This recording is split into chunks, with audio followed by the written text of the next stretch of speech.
svo kom ég til Íslands og fyrsta sem ég sá þeir komin í Kringluna og bara 10 ára krakki að veipa og þá allt í einu bara hvað, ég vil ekkert að þessi krakkar séu að fara, kannski deyja, skilur, eins og auðvitað ég lendi í þessu. Þú veist, ef að þetta heldur áfram, veipa og svo þetta og svo hvað næst og næst. Já, tekur alltaf eitthvað við.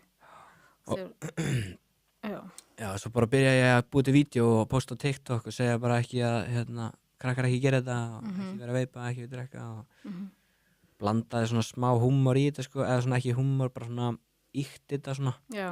Svo krakkar myndi hlusta, sko. Ef það einhver gamall kall bara, krakkar ekki veipa, þá hlustar enginn, sko. Ég er búin að vera að gera þetta allt mitt líf, en já, ég skilði, það það sem að mér finnst svo aðdánuvert við þið að þú ert á móti einmitt mainstreaminu og þú eru að segja það, skilur við.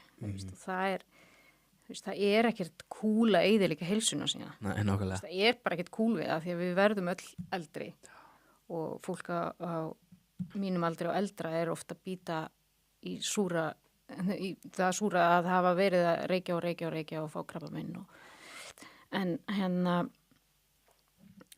svo hefur verið hvað ertu með marga followers núna? Á TikTok? Ég held sé með 12.000 og eitthvað. Þú fórst í framhaldsskóla. Já. Og hvað þú ert að vinna í dag sjálfstætt? Já, ég og vinur minn erum með svona framleiðslu fyrirtæki sem að við gerum svona vídeo fyrir TikTok og Instagram og svona stuttmiðla. Hvenær byrjuðu á því?